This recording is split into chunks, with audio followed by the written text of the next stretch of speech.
Libros and Beers. Vagos y mal entretenidos. ¿Qué tal, amigas y amigos de Libros and Beers? Sabemos que padecieron de nuestra ausencia y desde lo alto hemos escuchado sus plegarias. ¡Vayan a laburar, vagos de mierda! Por eso nos subimos a la medianera y volvimos para que otra obra literaria sufra de nuestra incompetencia. En este episodio estaremos analizando El secreto de William Storit, libro de Julio Verne. Y tan pronto como puedas, apresúrate a venir, mi querido Enrique. Te aguardo con impaciencia. Por lo demás, el país es magnífico, y esta región de la Baja Hungría es muy a propósito para despertar el interés de un ingeniero. Aunque no sea más que desde este punto de vista, no te pesará haber hecho el viaje. Tuyo, Marcos Vidal.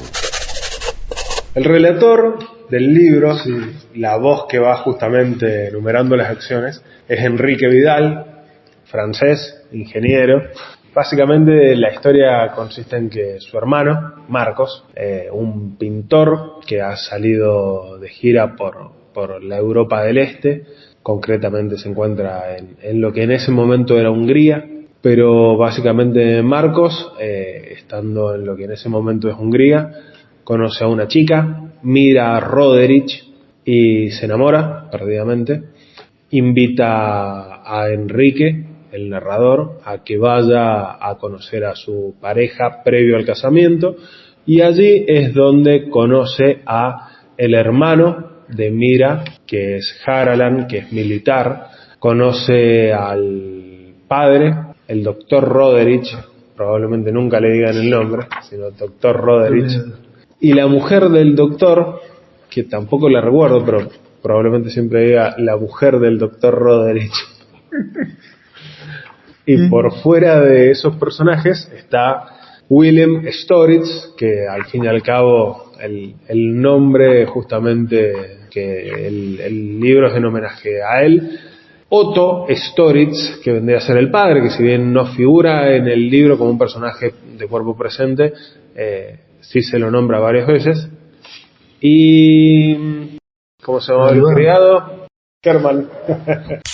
El caso es que Enrique Vidal opta por viajar justamente hacia la ciudad en la cual se encuentra su hermano y realiza todo un viaje en barco a través del Danubio, y es un viaje bastante descriptivo, hasta que a medida que se va aproximando a destino se da cuenta de la presencia de un alemán por su aspecto y por la forma de hablar, que ya le cae mal. Claramente siento que es interesante destacar tanto el enfrentamiento que tuvieron los magiares y el pueblo de Hungría respecto de los alemanes, los austríacos. Sin ir más lejos, en esa época existía el Imperio Austrohúngaro, se desarrolla bajo el dominio del Imperio Austrohúngaro, pero principalmente respecto de los alemanes de Baviera, y que a su vez era un enfrentamiento histórico respecto de los franceses también. Entonces no es azaroso que el contra sea alemán. Tras todo ese viaje, llega a Raab, la ciudad en donde se encuentra su hermano. Enrique Vidal se entera de que había otro pretendiente. Que había sido rechazado. Claro. Que Mira Roderich tenía otro pretendiente que había sido rechazado. Eso se lo comentan antes de salir de viaje se lo comentan. Claro. Un policía, que no me acuerdo cómo se lo comenta, que tenía un contrincante y que le habían dado el flete. Mira Roderich le ha dicho que no. No me acuerdo bien por qué no le habían dicho que no. Y porque tenían todo el mambo del padre, que el padre era un hechicero y qué sé yo. Bueno, no, o sea, concretamente existía todo un enfrentamiento respecto del pueblo de Bavaria. Porque era alemán también, claro. Era alemán, o sea, tanto Otto como William Storit eran alemanes, eran bávaros, y fuera de eso, o sea, una de las cosas que establece el libro no solo del enfrentamiento en términos políticos y geográficos, sino que también plantea el hecho de que, o sea, son personas sumamente secas, que los húngaros son un pueblo alegre en sus tradiciones, y bueno, plantea justamente que no les interesaba no solo en términos políticos, sino también en términos de personalidad. Por eso es que declinan la propuesta de matrimonio. Empieza a transcurrir los preparativos de la boda y todo. ¿A todo esto? Y ahí es donde se da a conocer que el interesado era el hijo de Otto Storit, un hechicero, no no sé, lo presenta de un montón de formas distintas, que cuenta con el secreto de la invisibilidad y que a través de ese poder hace distintos actos para intentar sabotear el casamiento. Lo que me pasó con el libro es que noté que hay como un registro muy extenso de lo que él va haciendo en la recorrida para llegar a encontrarse con el hermano, que eso me parece que está bastante adentrado el libro, es como que no tracciona, digamos, está todo el tiempo. Arrancan. Me dio esa impresión de que es muy larga el recorrido cuando describe mucho. Quizás sea una característica de Verne, pero o que me pasó algo parecido como con Austerlitz, ¿viste? Que se describe mucho el Danubio, las paradas, todo el tiempo va escribiendo el recorrido que va haciendo y en ese momento como que la historia del libro no avanzaba hasta que bueno empieza a poco a avanzar con que cuando una vez que entra en escena Wayne Story, ahí empieza a traccionar más rápido el libro. Me da la impresión de que empiezan a aparecer el resto de la historia, que hasta el momento era como nada. A ver, la lógica de Julio Verne, por empezar, siento que es una narrativa que se nota vieja, que se nota que no es contemporánea. Y sí, básicamente en ese momento las lógicas de los libros de Verne eran los viajes de aventura o las aventuras en los viajes, que quizás era lo que llamaba la atención en ese momento. Uno se pone a pensar y 5 semanas en globo, la vuelta al mundo en 80 días, de la Tierra a la Luna, 20.000 leguas de viaje submarino, por supuesto, sí. O sea, la lógica justamente eran los viajes. Y dentro de los viajes, el condimento del aspecto científico que siempre pondera Julio Verne. Entre medio de eso, una especie de suspenso, si tienen ganas. Pero bueno, básicamente esos son los condimentos y sí hay una realidad. A ver, o sea, Julio Verne es un tipo exhaustivamente descriptivo. Todo lo describe y lo describe mucho. ¿Y por qué? Porque hoy por hoy nosotros nos amparamos en las imágenes para conocer el contexto. Yo puedo saber cómo es el Danubio justamente mirando una imagen o metiéndome en Google Maps. En esa época no había forma. El libro está escrito en los fines del siglo XIX. Está publicado a principios del siglo XX. Pues no lo publica Verne. El hijo. Claro, lo publica el hijo, pero sí, ahí entiendo a dónde vas con la descripción. Entonces sí, pasa eso. Es más, a mí me llamó la atención porque siento que de los diferentes libros de Verne que yo he leído, si bien está dentro de la norma de Verne, siento que es un libro poco descriptivo para su ortodoxia. A todo esto, a mí me gustaría aclarar que yo, el último libro de Julio Verne que leí tenía 15 años, probablemente. Pero bueno, sí leí varios en su momento. Sí, pinta mucho el paisaje, la cuestión cultural. Me pareció un libro excesivamente descriptivo, pero me pareció que de entrada el libro no tiene factor sorpresa.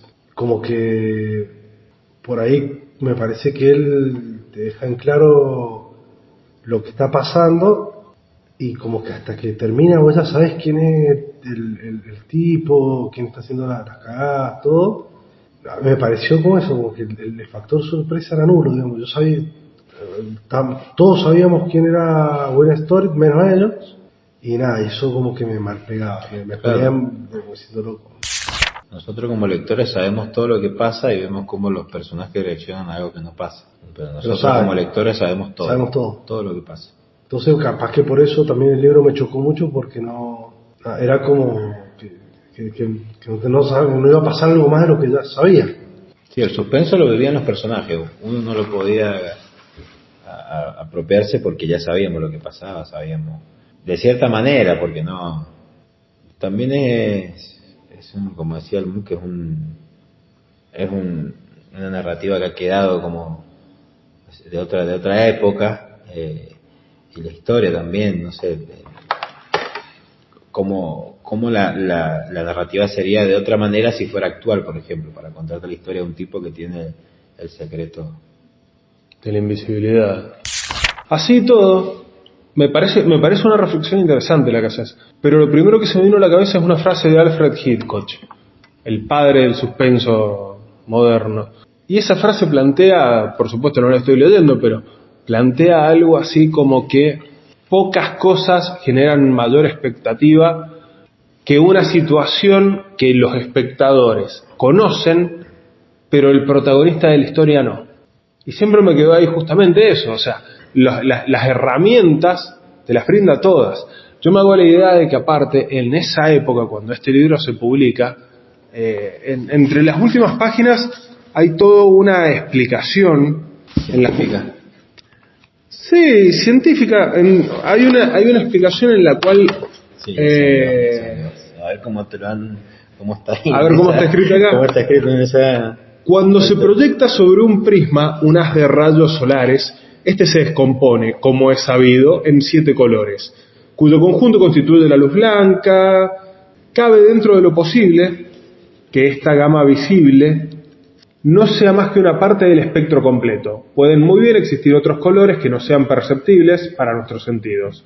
¿Por qué esos rayos, desconocidos en la actualidad, no pueden tener propiedades completamente diferentes de las de aquellos que conocemos? O sea, la reflexión científica de fondo, que creo que para el lector de esa época, esta reflexión, esta explicación de cómo la luz se disgrega en un haz de 7 colores, debía ser un giro copernicano. Debía ser decir, che, acá me están explicando la papa de este libro. Acá me están teorizando una posible invisibilidad con colores que no conocemos. Por ejemplo, viste que dice el nombre de colores que no conocemos todavía, y te largas información para un momento donde no existía Google de que los colores se descomponen en otros 7, la luz se descompone en 7 colores. Bueno, coincide, que era un libro que tenía todo para el momento, todo. A ver, yo pienso, por ejemplo, a mí uno de los libros que en términos ideológicos me marcaron, o no sé si me marcaron, pero sí me dieron ciertas pautas en términos ideológicos y principalmente filosóficos, son los manuscritos económicos filosóficos de Karl Marx.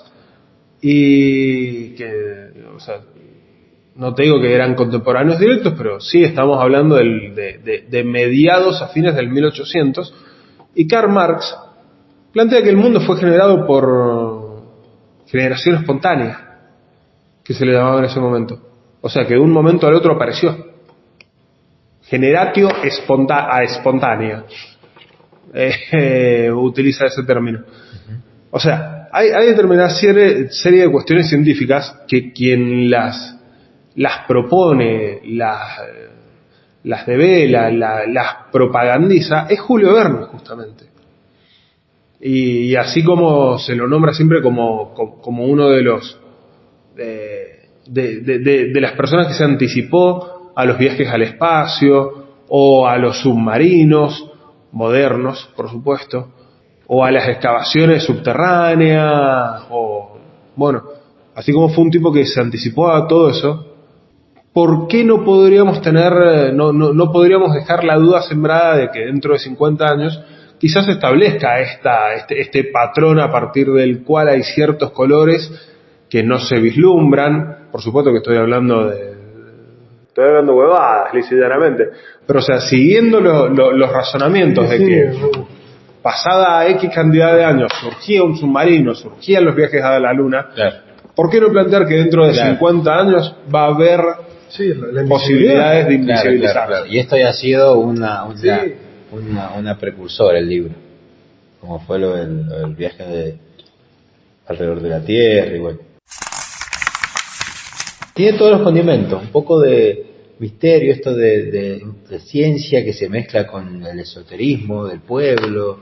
Entonces Enrique Vidal trata siempre de buscar la parte científica y lógica, y bueno, y te tira estos datos que para el oyente el lector que no lo sabe, bueno, era choqueante como trataba de cientificar todo lo que pasaba. A mí me gusta la aventura, que a mí me gusta mucho, porque por ahí en ese siglo, en esos momentos del siglo, había mucho realismo. El libro contrasta bastante con eso. Pero me gusta mucho por ahí esa cuestión que tiene de describir la sociedad y los valores de la sociedad magiana. nada, de esta cuestión de que para nosotros bien pensado, imagínate si nosotros tenemos que ir a pedirle permiso al gobernador para casarnos, cosas así, o cómo había una cuestión del matrimonio, de las mujeres que no se casaban, que dejaban plantada en el altar, digamos, esos valores muy tradicionales de esas sociedades que han sido también sumamente tradicionales. Esa parte del libro sí me gustó cuando el tipo describe, te pinta cómo es la sociedad en cuanto a lo esotérico y todas esas cuestiones. Bueno, así todo es bastante amena la descripción que hace Verne de esa solicitud de matrimonio ante el gobernador, porque en realidad, o sea, ellos plantean que es una antigua tradición, ¿no es cierto? Esa antigua tradición es lo que se llamaba la noche de pernada, que era que justamente la noche previa a casarse, el varón feudal tenía el derecho de acceder carnalmente sobre cualquier mujer que se casase dentro de su territorio. Y bueno, y efectivamente, o sea, la idea era que el primer descendiente tuviese sangre limpia, llamémosle, o sea, generar una descendencia justamente positiva. Entonces lo pone en términos amenos, claro. Verne, planteando que había que pedirle permiso. Ok, estamos hablando ya de fines del siglo XIX, o sea, no estamos hablando del 1600 ni del 1400. Claro, pero está bien esa aclaración porque Julio Verne, en el afán de informarle al lector, eso lo omite también. Porque tal vez lo que se sucedía en esos momentos de haber escrito el libro ya era un rezago de eso, de esa época feudal. Ya no accedía carnalmente, sino se le pedía permiso, una cena. Pero digo, es un rezago, una historicidad de esa tradicional que por ahí Verne omite nombrarla. Como bueno, no omite nombrar de otras sí, cosas que pasan, de los colores que decíamos recién, la luz cómo se divide o cómo describe Budapest, la historia de los pueblos, de la ciudad, bueno. Esa historia también decidió omitirla tal vez, ¿no? Hacer una historia de eso. Ahí igual acuérdate que el que describe todo el tiempo es, digamos, si bien es Verne, pero está atrás de Enrique. Sí. Y acuérdate que el tipo tiene como... Puede ser que lo queda como que Enrique no sabía de eso. No, queda como que Enrique, digamos, viene de una sociedad mucho más libertina, más avanzada. Enrique viene de una sociedad francesa. Sí. Y se topa con toda esa cuestión más vieja, más antigua. También te pone esa distancia del avance de Francia. Sí, el avance de la modernidad con los pueblos más antiguos. El personaje antagónico de la historia, que ya vamos a ir avanzando, qué pasa, pero me parece como medio... Infantil. Sí, infantil, su accionar frente a lo que está sucediendo y cómo utiliza ese secreto. Sí, a mí el libro me pareció como que para alguien más chico, o sea, como para alguna persona más chica, de edad. O sea, sí, pero mirá todo lo que hemos hablado, que hay que saber, hay que tener un bagaje histórico y geográfico para entender. Sí, nosotros estamos haciendo para mí no análisis en profundidad, o casi en profundidad. Pero sí me parece... Bueno, la polisemia del término profundidad. No, a ver, o sea, yo creo que sí, efectivamente, o sea, son libros que en su momento no eran para niños, en su momento, o sea, en el contexto histórico de ese momento no eran libros para niños, eran libros avanzados. Luego, con el paso de los años, la literatura de Verne quedó asociada a una literatura infantil, o no sé si infantil, pero sí adolescente tal vez, claro. Por su estructura, por su lógica, porque son relatos de aventura, al fin y al cabo. Quizás este no es una aventura patentemente, pero así todo, podríamos llegar a consignarlo dentro de eso. Entonces quedan como literatura juveniles. Eso por un lado. Por otro lado, a mí me siento que es un libro efectista. O sea, en los términos de hoy por hoy me resulta un libro efectista. Cumple lo que promete, diríamos. Promete que vas a leer aventura, que vas a leer un relato de viaje y que vas a leer algún descubrimiento científico, así como la mitad más uno de los libros de Verne. ¿Obtenés el resultado? Sí. ¿Es un libro redactado en términos grandilocuentes? No, es un libro de Julio Verne, viejo. Todos son más o menos parecidos, uno ya sabe qué es lo que va a encontrar. Y probablemente bajo esa lógica es que a mí me gustó, porque yo sabía que tenía ganas de leer esto. Era un libro que hace mucho tiempo tenía ganas de leer, es un libro que propuse yo y es un libro que, si bien quizás no está dentro del canon que yo habitualmente leo, tenía ganas y la verdad fue una experiencia que me gustó volver a agarrar a verme. Sí, a mí también me gustó. Me gustó, era también lo que esperaba, una aventura. Por ahí lo traigo a la actualidad y era eso, tiene otra narrativa, otra manera de contar la historia. Coincido que si fuera actualmente escrita no tendría o mezclaría esta narrativa al comienzo del viaje, donde se concentra mucho, te muestra un panorama exhaustivo de todo el recorrido que hace por el Danubio, que es interesante, pero tal vez deja de un lado la historia, y tal vez en los cánones actuales no sería permitido eso, fallaría, digamos, como obra, no como obra, sino como esta velocidad que quiero ya la historia, quiero que me cuenten ya la historia, qué pasa, cuál es el secreto. Y se toma su tiempo, varios capítulos, en contar que recién a la mitad del libro llega a destino Enrique Vidal. Me parece que sacando eso es un libro que está bueno. A mí también me gustó. Sí, no me gustó mucho ni la forma en que él lo presenta, ni la forma en que se lleva a cabo la obra, ni por ahí eso tampoco el efecto de que nosotros sabíamos todo de antemano, que eso me parece que se resuelve de una forma, más allá de toda la explicación y todo el rollo, y para la época lo avanzado que puede haber sido la invisibilidad, porque no tengo muchas obras presentes de la invisibilidad en esa época, no es que no las haya, no las tengo presentes. Lo resuelve de una forma muy sencilla, digamos, como el libro se plantea en un momento cuando arranca con el tema del poder de Otto, de William, se plantea como una cuestión re enroscada, re grande, y el tipo la resuelve muy rápido, muy fácil, y nada, eso no me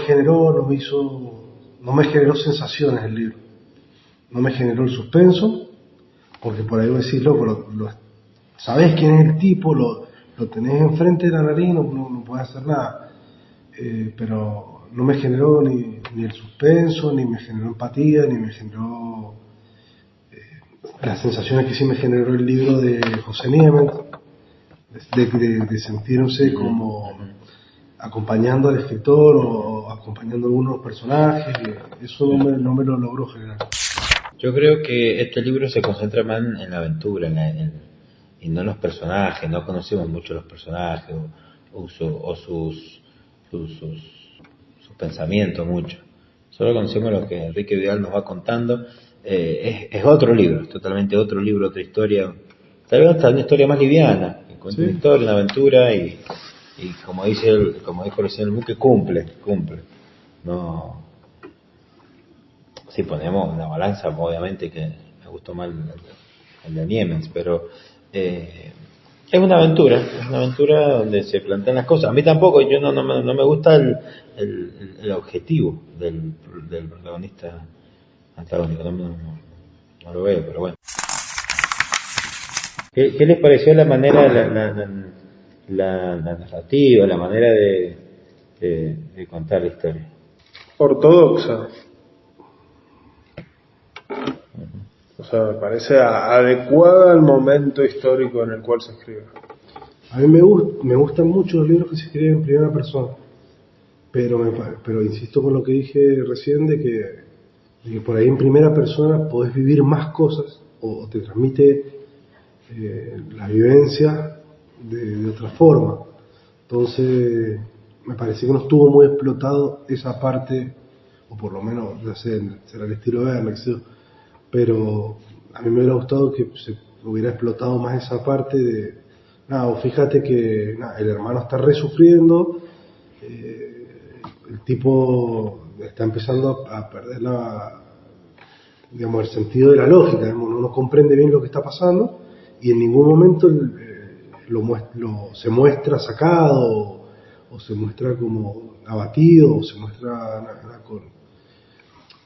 como un paso más allá. Pero yo digo la manera de escribirlo el libro, el uso de las palabras, viste, que es como más... Siento que eso va en la traducción. Claro, eso quiere decir. La mía era una traducción bastante básica. Sí, el libro no me pareció muy complejo. No complejo. En cuanto a los términos ni nada, me pareció bastante sencillo.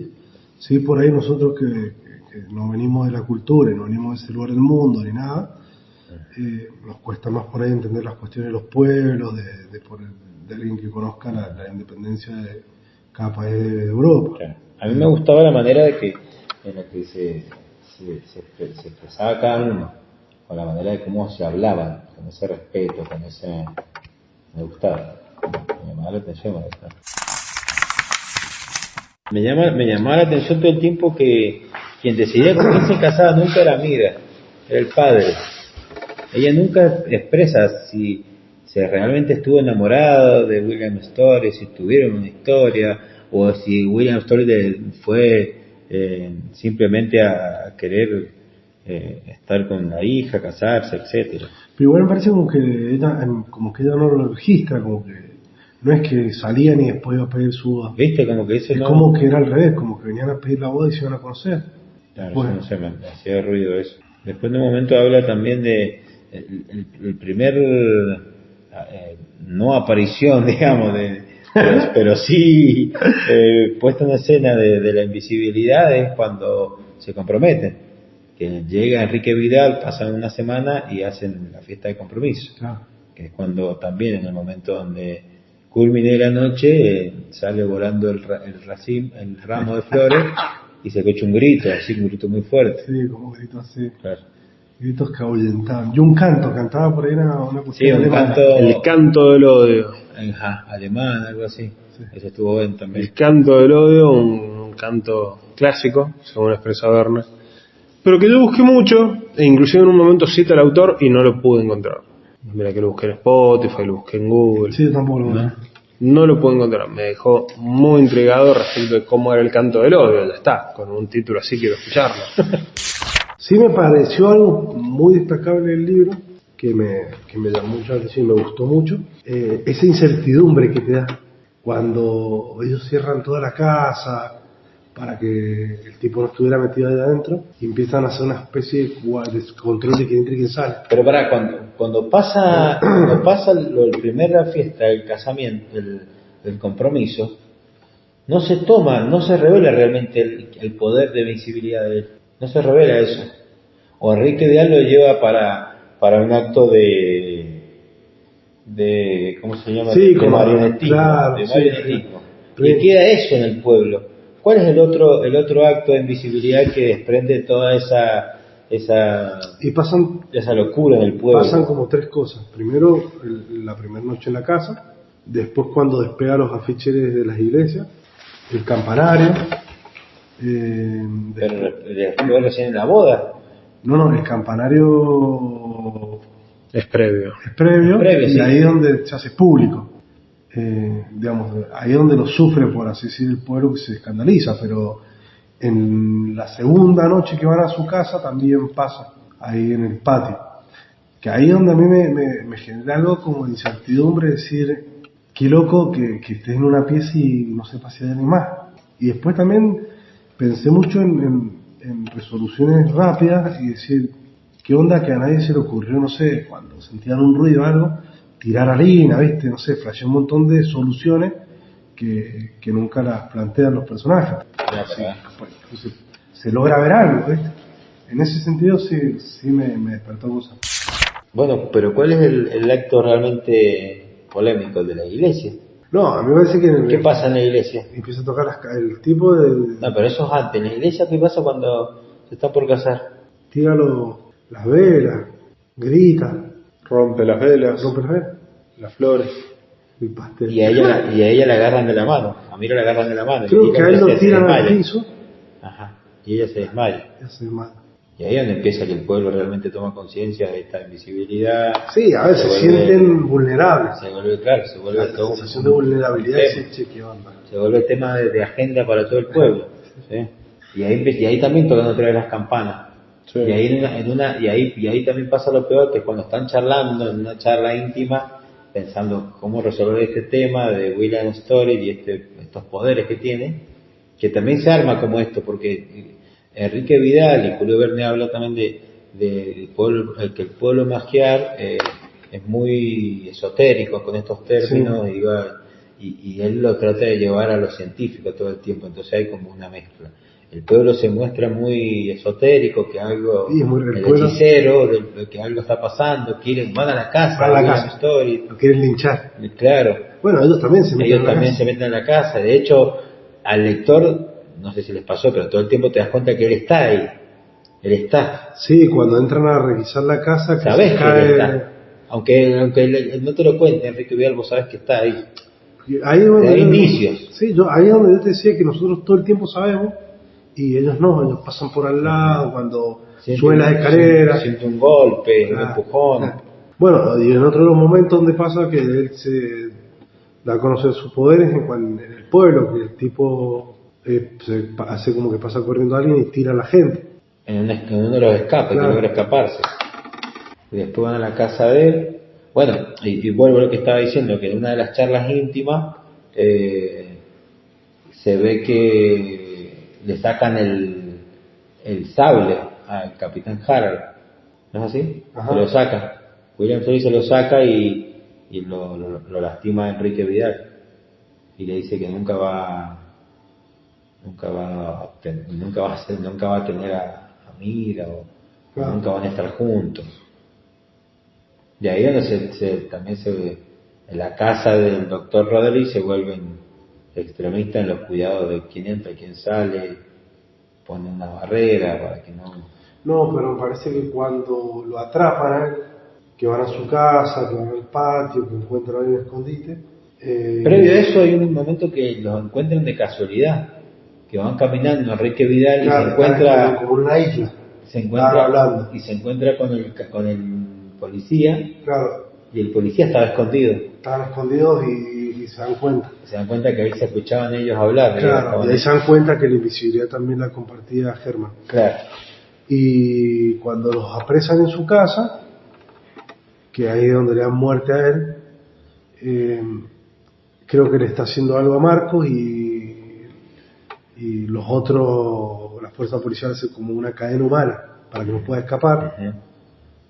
Y nada, y el capitán saca el sable y ahí lo hiere y le da muerte.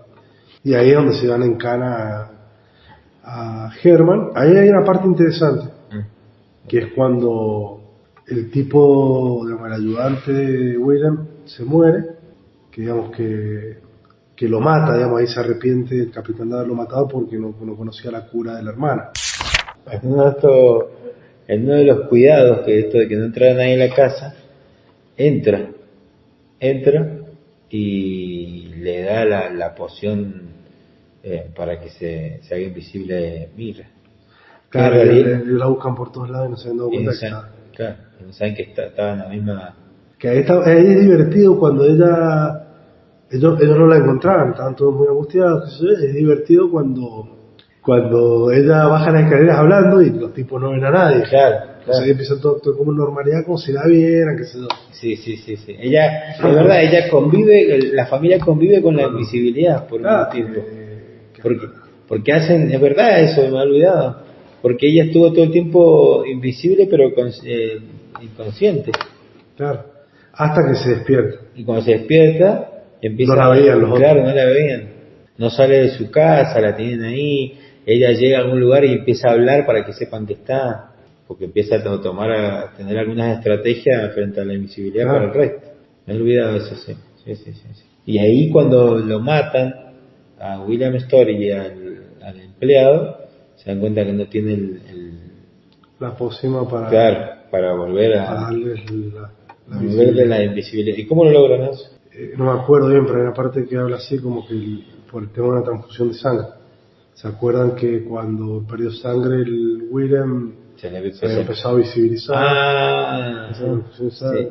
No le hacen un corte directamente. Sí, no me acuerdo bien, pero... No le hacen transfusión, le hacen un corte, Claro. me parece. Sí, algo era sangre, pero sí, algo Y empieza a verter, digamos, el químico que la hacía invisible. La historia en sí, de lo ¿qué grueso de sería? esto. ¿Qué sería lo grueso? No, Maya es Maya. Un tipo que logra convertirse, lograr la invisibilidad y la usa para asustar a una familia. Sí, estúpido. La verdad. Para asustar a una familia que... la Bueno, novia- es que es un tipo despechado. Claro. Lo quiere usar para afanar un banco. Podría ser más interesante o para hacer otra cosa. Es un romántico. Pero en la historia nunca dicen que Mira estuvo en algún momento enamorada de él. ¿No? Y No él, es necesario. y él tampoco. Sí, él va a buscar 2 veces la mano a él. Pero realmente No quería nada de muestra amor. No sé, para mí un obsesionado de mierda, pero... Como algunos que yo conozco. Porque aparte Enrique, no dijimos que Marcos Vidal era un gran pintor, Eso lo dijo. pero reconocido, y que no le había hecho ningún cuadro a su novia, Mira, porque quería que la conociera en persona, Enrique. No. Él le había hecho cuadros, pero no le mandaba No le- fotos, no le mandaba dibujos. No le mandaba ningún dibujo a él, no le mandaba ningún dibujo, porque era una belleza exquisita que quería que la viera en persona y que, digamos, hablan mucho, se dedican a hablar de la belleza de Mira. Mucho tiempo. Tal vez es uno de los motores de William Story para hacer esto. Digo, en sí la historia, si vos le sacás todo lo demás, o sea, la descripción de Verne y todo, la descripción de Verne es un tipo despechado que usa la invisibilidad para que la mujer no se case con otro tipo. Siendo que la mujer se quería casar, o sea, una violencia de género era. Una violencia de género. La mujer se quería casar con otra persona y esto no lo aceptaba y entonces actuaba en consecuencia usando un poder que él solamente tenía en un pueblo. Muy choto, aparte lo matan medio choto también, estaba escondido ahí. Y a mí esa parte de la estrategia me gustó, la estrategia que Sí, pues son los usó la otros. policía. Y la policía, sí. Sí. La venían tirando de afuera los milicos. Se le escapaban de todos lados. Estaban todos los días ahí. Dos ahí parados en la puerta. Y era invisible, ¿qué iban a hacer, boludo? Igual el padre de ella, el doctor Roder, era un garca para mí. ¿Por qué? Tenía negociados con el gobierno, estaba remetido ahí. Y nada, era un tipo de alta clase. Era alta, tipo. tenía contacto por todos lados. Fue gobernador. Aparte Fue, era un pueblo chico. fue todo el pueblo a la ceremonia. Bueno, pero tampoco es que era el pueblo, era una cosa muy pueblo. Digo, pero era una familia muy reconocida. Igual creo que Ese fetiche. Enrique cuenta en un momento que la madre, la señora Roderick, se dedicaba mucho a dar... A la beneficencia. A la beneficencia. Bueno, pero es que algo propio del siglo, fíjate, los tipos hacían negocio. En muchas series ves que de época, ves que las mujeres hacían eso, iban a la cocina a hacer actos de beneficencia, té, huevadas así, ir a la iglesia, cosas así. En cuestiones geográficas y culturales me parece que te aporta una banda, te aporta una banda de conocimiento. Cuando empezaba a googlear, a ver qué onda, empezaba a conocer obviamente que toda esa parte prácticamente del continente europeo que nosotros desconocemos, bueno, tenemos mucha influencia de ese lugar. Sí, aparte se da una particularidad que es que, a ver, se genera una confusión. Del propio Julio Verne hay una parte en la cual dice, bueno, todas estas ciudades que yo estoy nombrando anteriormente han tenido otros nombres, Sí. nombres serbios, nombres húngaros, nombres... Entonces, o sea, él mismo establece que son ciudades que han tenido 2 o 3 nombres diferentes. Yo busqué Raab en Google y me topé con una ciudad que está al norte de Budapest, ¿Qué es eso? ¿no? Aparece Budapest. Sí, aparece Budapest. Aparece, no, El tema es que, según Verne, Raab queda bastante más abajo de Budapest en los términos del Danubio. Bastante más abajo. Sí. O sea, yo me hago la idea de que hoy por hoy es un país que está dentro de Serbia. no de Hungría. Sí, a ver, la novela transcurre ahí en Serbia, Hungría, Rumania. Sí, yo siento que más que conocer las ciudades, lo interesante fue justamente esta descripción de la cultura húngara, de la cultura magiar, que yo la verdad lo manejaba poco y nada. Sí, no tiene muchos rebusques temporales, tampoco es bastante lineal la historia, digamos. Sigue el hilo del presente y va mandando. Sí. No es que tiene viajes como por ahí. No, más de recuerdo cuando él viajó y estaba en el bote con el invisible, o cuando, no sé, Sí. que va y viene con eso, y después... Bueno, entonces leemos la segunda parte. No, ni en pedo. La Ya segunda, está, acabas de decir que sí, que Ni en pedo le iba más esto. ¿La segunda parte de qué? segunda parte. ¿De qué? Otto Storitz. Me encanta, nunca se había muerto, boludo. Y cobra venganza a esta familia adinerada. Se vuelve visible. Y aparece. Le aparece y cobra venganza. Sería genial, boludo. Sí, el final también fue como muy. Nada, como muy. Un final muy pochoclero. Ahí, se fueron vivir felices, se quedó embarazada. Nunca alguien ahí mató a la vieja, algo así, algo más picante. Claro, claro. Me volaba que la familia era familia adinerada, me volaba. Era como que nunca tenía mansa casa, por lo que descubrí, era como que te contaba esa historia, digo, al lector de la época y actual te cuenta la historia de una familia con mucho dinero, poder, y que le decía a la hija con quién se iba a casar y con quién no. Y como este era un francés y que era un buen pintor, Igual ahí nunca laburaban los tipos. No era necesario. El pintor nunca labura. hace 2 o 3 obras. No, nunca dice que está laburando. Sí, no, es verdad, nunca hice. No. El otro, bueno, está de vacaciones. El arquitecto. El ingeniero. El ingeniero, sí. Está de vacaciones. El capitán que estaba más. El capitán estaba más entongado con el Estado, boludo. No laburaba nunca, boludo. No laburaba nunca. El padre. El único que laburaba era la policía, La policía, sí. Y el padre que nunca atiende a nadie, loco. En su libro, en el mío, sí.